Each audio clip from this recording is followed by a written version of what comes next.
Friends, in hearing the announcement of this particular telecast, I find that I have chosen quite a large subject, because neurosis covers a vast field. But we're going to limit ourselves to one particular aspect of the neurosis, namely the gloom in American life, and particularly in literature today. Now, it seems as if we're going to begin a long ways from that subject, because I'm going to begin talking about fleas. This really and truly happened. In a certain university, experimentations were made with dogs, not by vivisection, no. And the dogs were in two separate cages. The university professors wanted all the dogs clean when they worked with them. So in one cage were put dogs who had been dipped and washed and defleed. In the other cage, there were dogs that still had their fleas.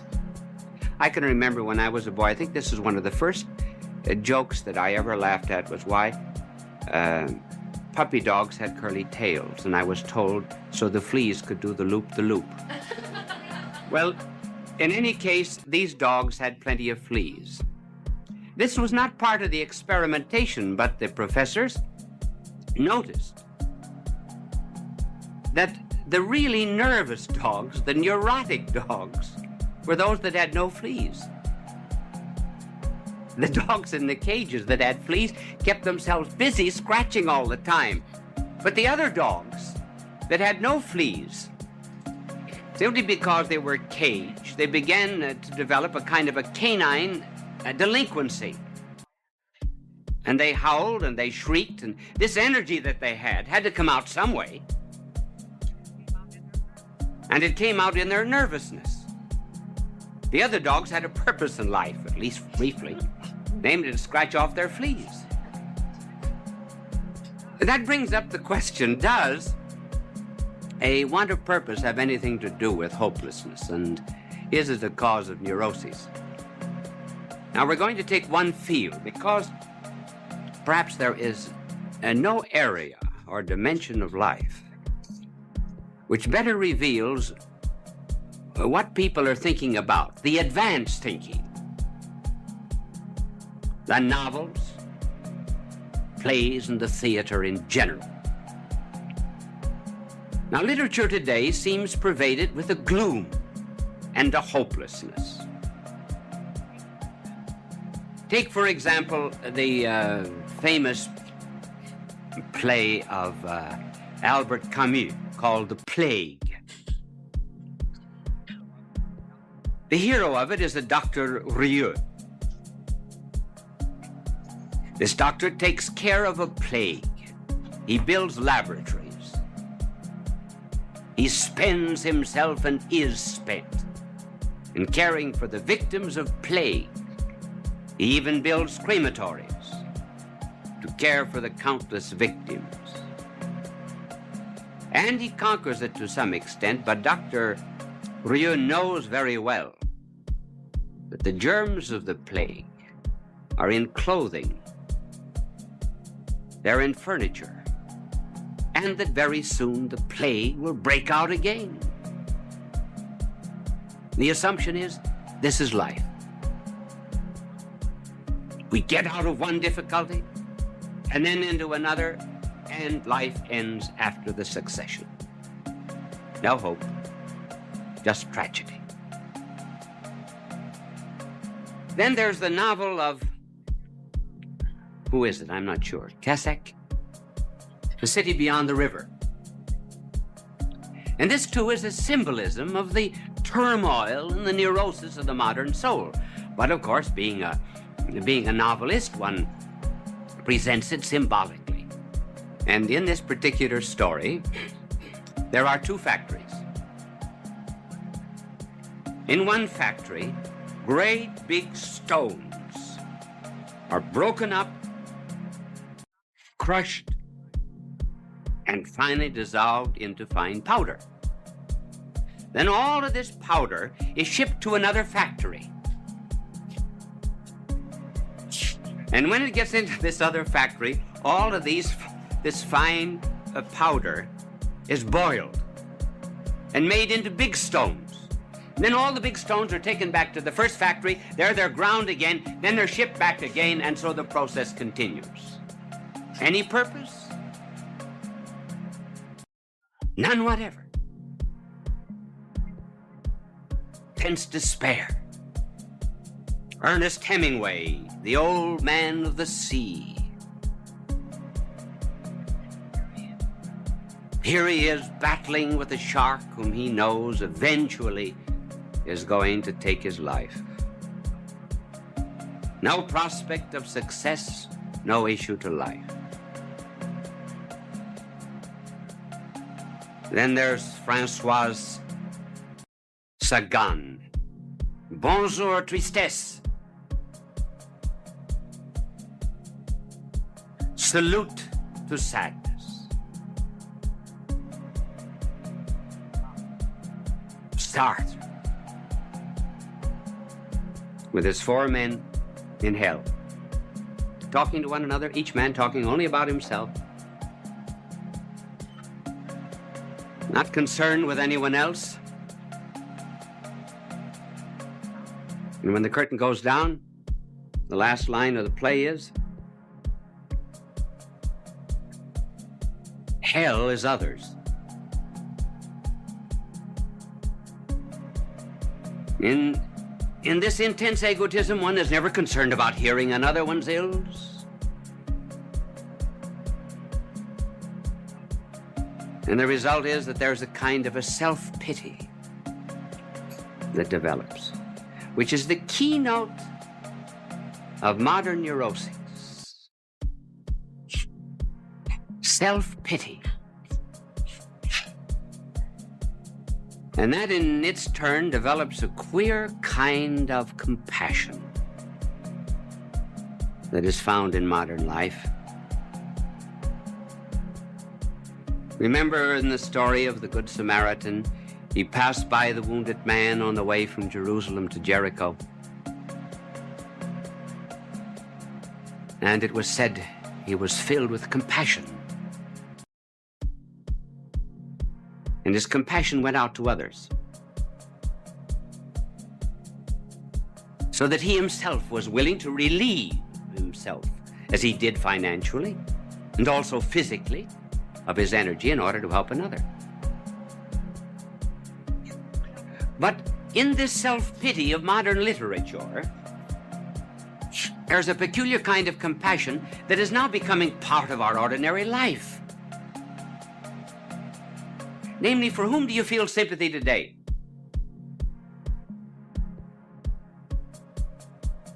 For whom do the sob sisters of American life feel sorry? They feel sorry for the young dope pusher who's brought to trial. There's sympathy for the gangster who's arrested, for the criminal. Police that try to arrest a criminal in a certain community, the community will protect him.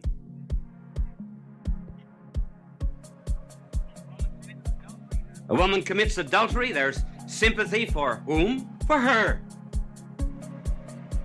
Not for society that may have been damaged, and for the bad repute, for the destruction of the morals of the young.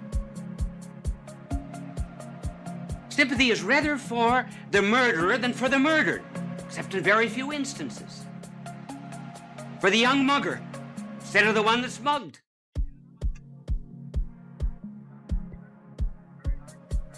In a very large city, very recently, there was a young girl in the 6th grade who was constantly drunk.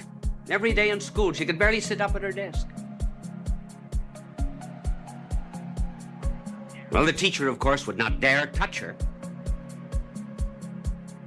So the teacher had this drunken young girl brought before the judge. And this judge of the juvenile court said to the teacher, "Didn't you ever take a drink in your life?" She said, I'm not on trial. He said, case dismissed.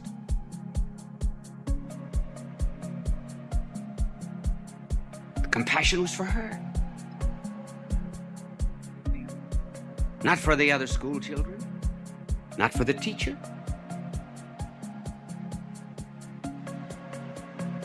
Now, where does this come from? Well, it's partly due to a loss of purpose. When anything loses its purpose, it becomes revolutionary, it becomes neurotic or psychotic. One could, if a pencil were endowed with consciousness, you could make a pencil neurotic. I could make a pencil neurotic, for example, if it had consciousness, by using it to pull down this microphone which is above my head. If I stuck the sharp point into that microphone to pull it down. Incidentally, you know, there's always a microphone wherever you walk. If I walk over here, the microphone follows me. If I walk over here, the microphone follows me. And he's kept very busy now at this particular time. Well, now if I...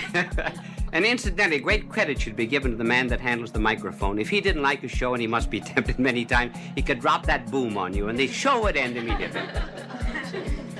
But if I use the pencil, for example, to pull that down, I wouldn't get it down, and I would break the point of the pencil.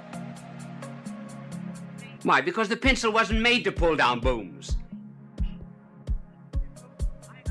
And so too, I'm not made for certain things, and if I insist on doing those things which are contrary to my nature, well, then I hurt myself. And that is the beginning of a neurosis. A boiler is made to retain temperature, steam at a given pressure. And this pressure, yes, is imposed by an engineer, by an intelligent mind. If, however, the boiler were endowed with consciousness and said, well, I'm allowed 80 pounds a square inch, but I'm going to put in 200, it's no longer free to be a boiler. Man has a certain purpose in life, namely the attainment of perfect life and truth and love, and if he does not attain that and work toward it, then as the boiler explodes when it exceeds its limitations, so man develops a kind of neurosis when he fails to follow out his rational nature. And this neurosis is intensified very much in modern life, simply because we never think of ourselves to blame. So today, how are children taught? For example, a child is walking, learning to walk across the floor. And the child finally bumps into the chair and stumbles. What does the mother say? Mama spanked the naughty chair to hurt baby. Mama spanked the naughty floor to hurt baby. Oh, no, baby has anything to do with it. Chair, floor, ductless glands, father, mother, Oedipus complex, Electra complex, never the person, always somebody outside. And then they grow up saying, oh, there isn't anything in life, nothing. What are they afraid of if there's nothing? That nothing is a something to them. They call it an it. I'm afraid of it, whatever it be. Sure, it takes eternity to make a man despair. Pigs don't despair. Roosters have no psychoses. Pigs have no neuroses. They weren't made for the same thing man was made. I think perhaps we could illustrate all of this simply in terms of lines. And my lines will all be very simple, hence these will be good drawings. This vertical line here stands for the way everything in the world should tend, namely, everything has a purpose for which it was made. And it's happy when it attains that goal. Now, we have a purpose. We were made for perfect happiness, for a continuous ecstatic love, for an all-comprehensive truth, and for a life without end. And that's what we're working toward. That is God, that vertical line. Now suppose we draw another line which indicates man. This horizontal line here indicates man because man has a temporal process. In time, he makes progress in the acquisition of knowledge, the development of science, the assistance of neighbor, and so forth. The ultimate purpose of man, however, is what? Is to unite his will, his life, with the divine life. So that when man makes his life correspond with the divine life, he has happiness, as much happiness as one can find in this world. As Dante said, in thy will is our peace. Suppose now, a man says, well, I'm not going to follow the divine will, which is this way. I'm going to cross it and negate it.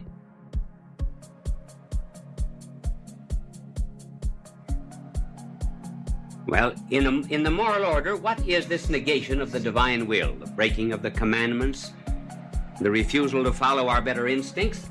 Well, that would be called sin in the moral order. But what is it called psychologically? It's called a complex. In other words, we get all crossed up. We're at 6s and 7s.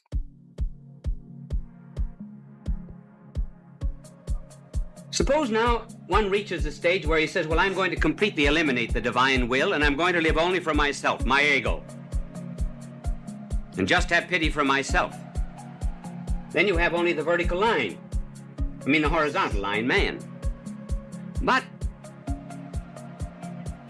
time never solves anything. Never.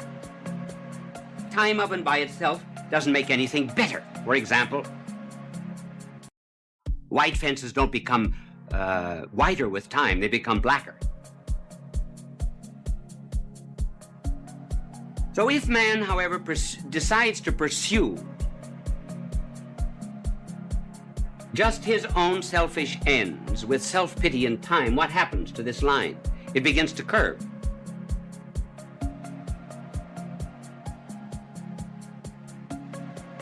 And finally, the ego gets locked up inside of itself. There's a hard shell. It is very difficult to penetrate. And that's the state of many minds that have abandoned the final goal of life.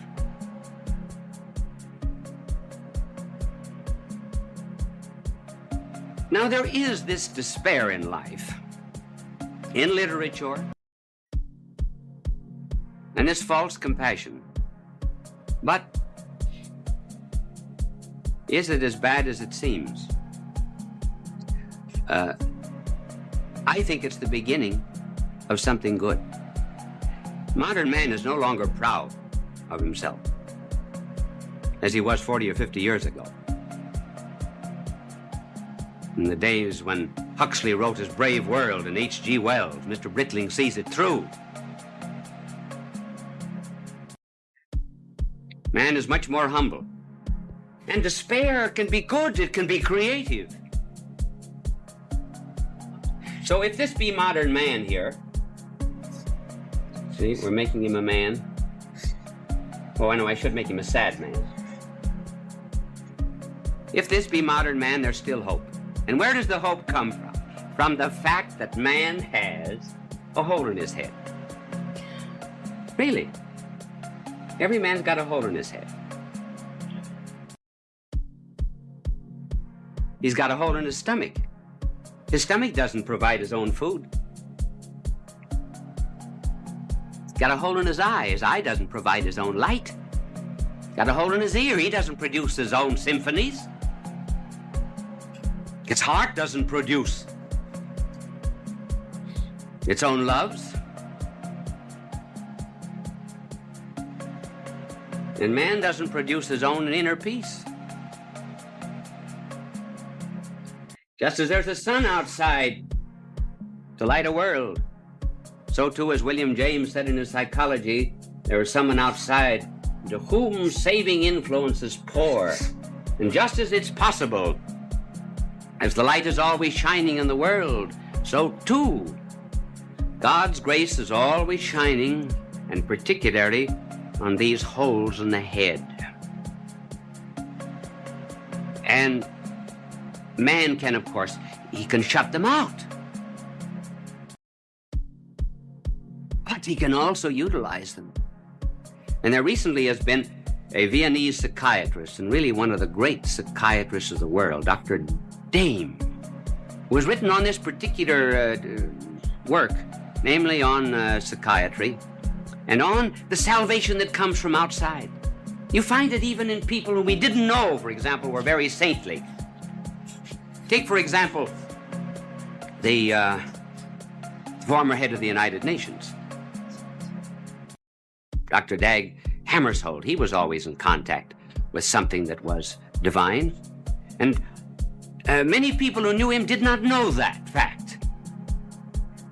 Now, I have been with a number of people who were prosperous.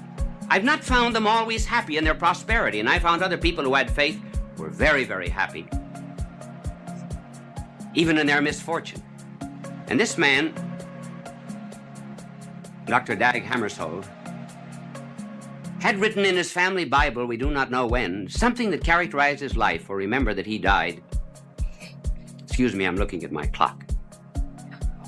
For remember that he died in an airplane accident when he was fulfilling his duty for the United Nations. And these lines that he had written in the family Bible were a description of his own life and the description of any life that recognizes a goal. The day you were born, everybody was happy. You cried alone. Make your life be such that in your last hour, all others are weeping, and you are the only one without a tear to shed. Then you shall calmly face death whenever it comes.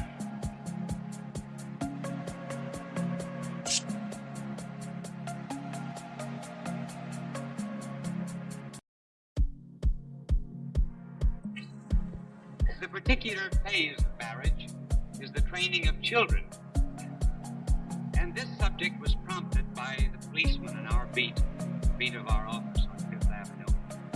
Al was telling me that one day his wife was out visiting relatives or shopping, and it was his day off. So he took care of the children. And he made a list for his wife. She returned of all of the things that he did during the day. I'm going to read you the problems of such a father. This is what he did. Answered questions starting with why 25 times. Pull sticky lollipop out of Junior's hair 3 times. Dried tears 9 times.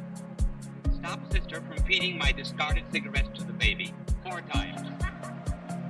Change diapers 15 times. They kept falling off.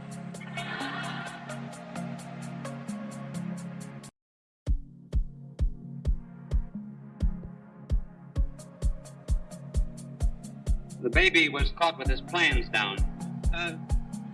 Blew assorted noses 11 times. Answered door 4 times. Baker, grocer, milkman, and paperboy. All said they'd rather come back when you were home. Attempts made at getting a spoon of food into baby's mouth 18 times. Succeeded twice.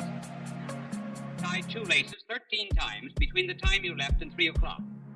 3 o'clock, the shoes off, and they went barefoot. Requested children in a kind voice to be quiet, once. Told children in a firm voice to make less noise, twice. Powered children to stop shouting 15 times. Warned children not to cross the street 16 times. Watched the children cross the street 48 times. Children asked me 10 times, when is mommy coming home? I asked myself the same question every 4 minutes. Number of times Daddy will stay home alone with the children again, no time.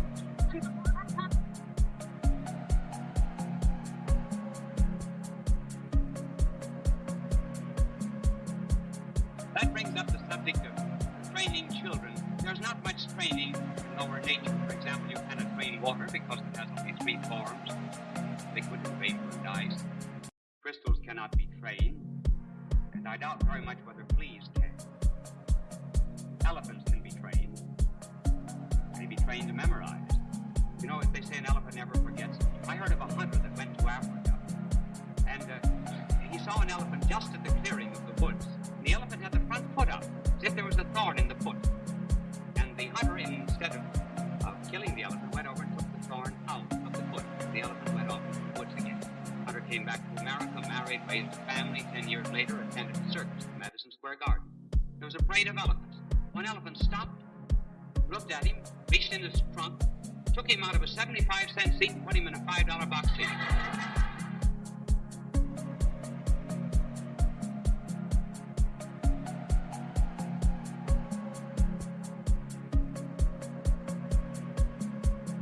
Well, it certainly is possible to train children. You never ask, for example, a pig, what kind of a hog are you going to be when you grow up? But you do ask, what kind of a boy or what kind of a girl you're going to be when you grow up.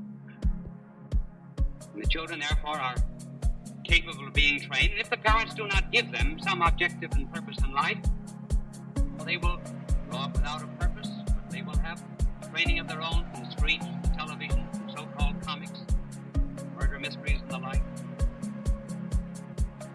Kipling once said that, give me a child up until the age of 6, and you can have the rest of your life. Napoleon was asked, when does the training of a child begin? He answered, 20 years before the child's birth, the education of the mother.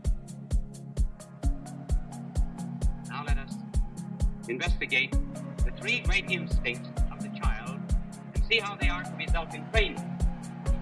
The first is what might be called the instinct for eternity. Instinct for eternity. The child has no sense of the passing of time. Everything is rather permanent to a child. That is one of the reasons the child always likes to hear stories that end and they lived happily ever afterwards. He loves to hear the words always and always and always. He has not lived long enough to understand age and death. To understand these things, you have to live, to have experienced some succession of time. And then because the child dwells in this eternal atmosphere, every time the mother leaves the house, he always feels that it's forever. That's one of the reasons the child cries. Dogs are something like that. Whenever the master leaves the house, the poor dog always thinks it's forever. Not much more sense of time than a child. And then the child, because he has this instinct of the eternal, has an imagination that is at home in the infinite. The child can get on a broomstick and imagine that it's a horse, and he's clinging in the language of Thompson to the whistling mane of every wind. He's stardusty from tumbling among the stars. Superman, Captain Midnight, these mysterious figures that go from one planet to another. The child can understand them. He lives in that kind of a world. He's a kind of a king of the universe. No one lives in a cosmos quite as immense as that of the child. And then, too, because the child has this sense of the eternal and the infinite, he understands truth. Everything is true to him. Because truth is permanent. And hence he will say, well, Daddy told me. Mommy said so. Or it's in a book. The child is not old enough to understand that lies can be printed just as well as the truth. Everything to him is true. Now then, suppose that the parents never develop this instinct for the eternal and the infinite, and the true that is in the child. backbone religion, completely abandoned the child's life. The child grows up. What happens? The child's world gets smaller and smaller and smaller as he lives. No longer is he in this great infinite cosmos. Why, the child may soon begin to believe that the only knowledge there is the knowledge of things that he can touch and feel. It is even conceivable that the cosmos will shrink to such an extent that eventually the only universe that there is this tiny little ego, and he gets locked up inside of it, and then he needs a psychiatrist to get out. But instead of that, the child must be taught that there is an infinite and there is an eternal. He must be therefore given a purpose that is beyond time, the purpose that he understood before he was 7 years of age. And who has ever expressed this better than that great poet Hildebrand in his beautiful poem on children, which he reminds parents how they are to give an eternal destiny to their children. Your children are not your children.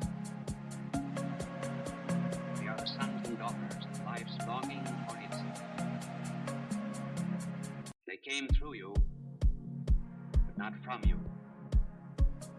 And though they are with you, yet they belong not to you. You may give them your love, but not your thoughts, for they have their own thoughts. You may house their bodies, but not their souls, for their souls dwell in the house of tomorrow, which you cannot visit, not even in your dreams.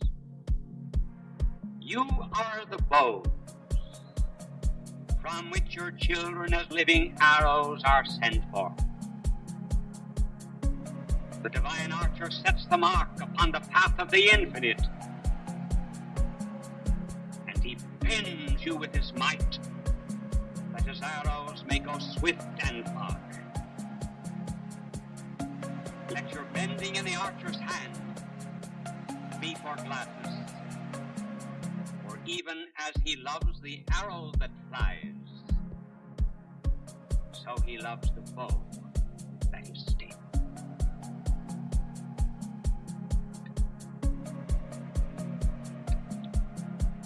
In addition to the instinct for the eternal, there is another instinct which is equally basic, and that is the instinct for love. Every babe assumes love, and rightly so, because love preceded him. Before a child is born, there's the mother's love awaiting him. As the mother's body becomes a kind of a flesh and blood ciborium in which is to be housed that host, his nourishment is prepared for him. The creche, the layette, the linen, the toys. Father may even have cigars. The air, the sun, the moon, the stars, all are there waiting for him in this great and beautiful environment of love. Then he presumes love when he begins to be conscious. Goes to his mother to have his play with his father. Shares secrets with his mother. Expects love from the father. Proud and happy when he receives the father's love. There is nothing that the child wants more in a home. I know of a little girl who every morning before she went to school would give her mother a little perfume bottle and ask her mother to kiss that bottle. And then she would bring the bottle to school and would put it on her desk. Remind her all day long of her mother's love.